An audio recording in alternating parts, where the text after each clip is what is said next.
আমারই যেখানে নিরাপত্তা নাই, দেশের মানুষের নিরাপত্তা কিভাবে থাকতে পারে? নামাজ চলাকালীন সময়ে আমরা নামাজ থেকে চিৎকার শুনতে পেলাম, এর মধ্যে শুনতে পেলাম গাড়ি ভাঙচুরের শব্দ।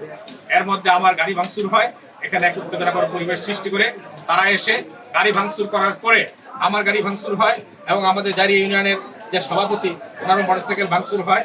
পরে ওনারা মসজিদের দিকে ধাওয়া করেন, মসজিদের দিকে আসেন এই সন্ত্রাসী বাহিনী। মসজিদে এসে মসজিদের মুসল্লিরা সকলেই মিলে প্রতিরোধ করেন, দরজা বন্ধ করে দিয়ে ভিতর থেকে জোর করে দরজার মধ্যে ধাক্কা দিয়ে মুসল্লিরা বসে থাকেন, যাতে করে তারা ভিতরে ঢুকতে না পারে। ওরা বাইরে থেকে বিভিন্ন ধরনের অস্ত্র দেশীয় অস্ত্র দিয়ে দরজা ভাঙার জন্য আপ্রাণ চেষ্টা করে, আর আমাকে অশালীন ভাষায় গালিগালাজ করে।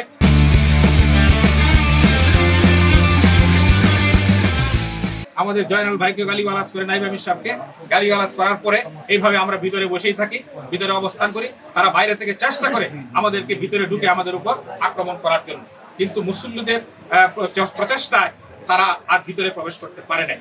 এইভাবে একটা পর্যায়ে আমি সেখান থেকে ওসি সাহেবকে ফোন দিই, 999-এ ফোন করি। আরো কয়েকটি জায়গায় আমরা ফোন করার পরে কিছুক্ষণের মধ্যে প্রশাসন সেখানে উপস্থিত হন। প্রশাসন উপস্থিত হওয়ার পরে এখানে কিছুক্ষণ পরে আমাদের বাবুল আলম তালুকদার সাহেব, আমাদের উপজেলা বিএনপির সাবেক যিনি আহ্বায়ক ছিলেন, উনি যা দরজায় নক করেন, উনি বলতেছেন যে খুলেন, আমি বাবুল আলম তালুকদার, কোনো সমস্যা নাই। পরে আমরা আশ্বস্ত হয়ে আমাদের এক ভাই খুলে দিলেন।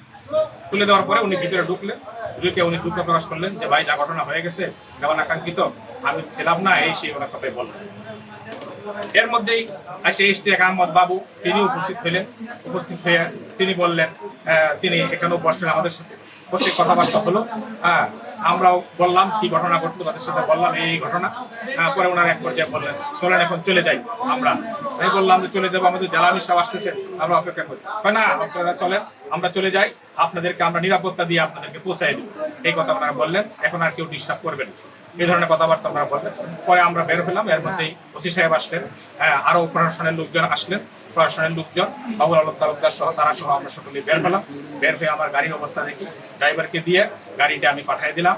আর আমার ইউনু সাহেব সেখানে উপস্থিত হয়েছিলেন, আমাদের যিনি দায়িত্বে আছেন উনি আমাকে ওনার গাড়ি দিয়ে আমার অফিস পর্যন্ত পৌঁছে দেন, পুলিশের বাইরে পৌঁছে দেন। আমরা সেখানে আসি, গুরুত্ব ছিলাম আধা ঘন্টার মতো, আধা ঘন্টা 1 ঘন্টার মতো। তারা সকলেই বিএনপির লোক ছিল এবং সিসি ফুটেজ আছে, সেখানে আপনারা দেখলে বলতে পারবেন। আমি ইতিমধ্যেই এসপি সাহেবকে অনুরোধ করেছি এই সিসি ফুটেজটা কালেক্ট করার জন্য। আমরা আইনের আশ্রয় নিব এবং রাজনৈতিকভাবেও সেটা মোকাবেলা করবো। ল মেকার হিসাবে আমি এই দেশে আমারই যেখানে নিরাপত্তা নাই, দেশের মানুষের নিরাপত্তা কিভাবে থাকতে পারে?